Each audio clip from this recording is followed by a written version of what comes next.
Сәлеметсіздер ме балалар? Бүгін 76-шы сабақты өтетін боламыз. Жаңа видеоларды көру үшін каналымызға тіркеліп, колокольчик батырмасын басыңыздар. Зат есімнің тәуелденуі. 40-шы жаттығу өлеңді оқы.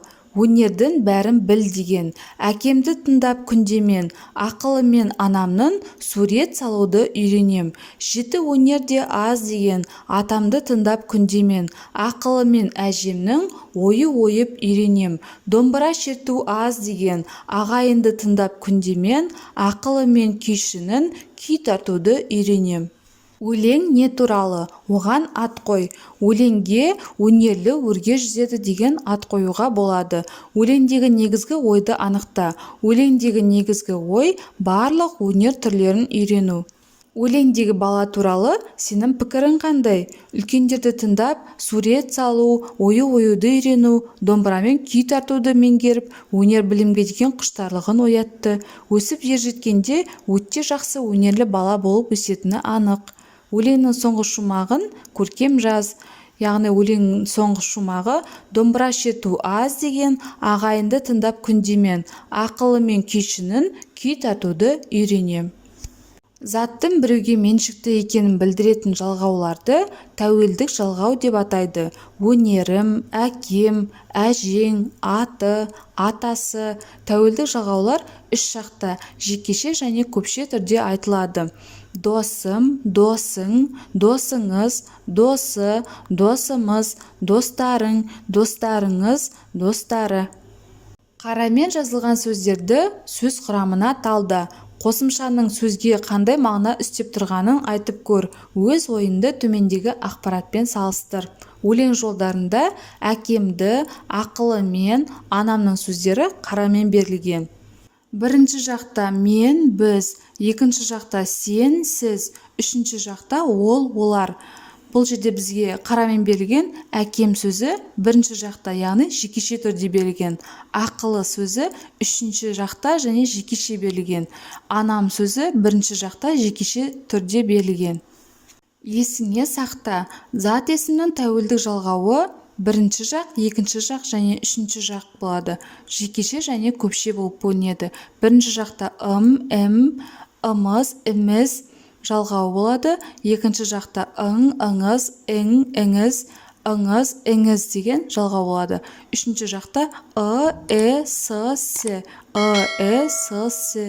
жалғаулары жалғанады.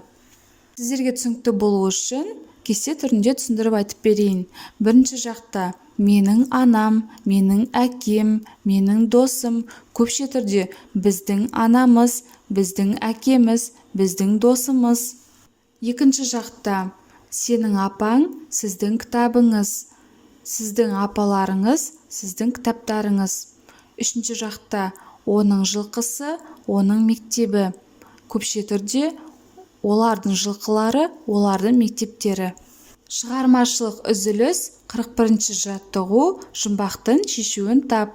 Екі желім күйдің көрігі, әннің көлігі. Бұл жұмбақтың жауабы домбыра. Тәуелдеулі зат есімдерді тауып, түбір сөздің соңғы дыбысының өзгеру себебін түсіндір. Көрігі бұл жерде үшінші жақта жекеше түрде берілген. Көлігі үшінші жақта жекеше берілген. 42-ші жаттығу суретке қара. Ыбырай Алтынсариннің «Кел балалар оқылық» өлеңіндегі мазмұны осы суретке сәйкес келетін жолдарды тауып көр. Кел балалар оқылық, оқығанды көңілге, ықылас пен тоқылық, сыйса көлік үстіңе, тоқу менен табылған. Сол шумақтың мазмұнынан не ұққаныңды әңгімелеп айт. Ыбырай Алтынсарин жастарды оқуға, білімге шақыра отырып, білімдінің күні жарық екенін түсіндірген. Мал дәулет жисан, бірақ күнде жоқ болар, ал білім жинасан, күннен күнге көп болар деген. Үстіңе киген көйлегін де белгілі бір білімнің арқасында жасалғандығын айтқан. 43-ші жаттығу берілген сөздерді тәуелдену ерекшелігіне қарай топтап жаз. Бізде домбырам, добың, добыңыз, қылқаламыңыз, қылқаламы, домбыраң, домбырасы, қылқаламын, домбыраңыз, добы сөзі берілген. Сіздерге түсінікті болу үшін кесте түрінде түсіндіріп айтып берейін.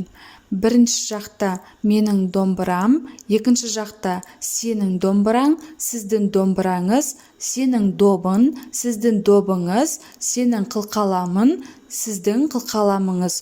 Үшінші жақта оның домбырасы, оның добы, оның қылқаламы. Барлығы да жекеше түрде екен. Осымен біздің сабағымыз аяқталды. Каналымыз пайдалы болған болса, лайк басып тіркеліп қойыңыздар. Жаңа видеолар сізге бірінші болып көрінеді.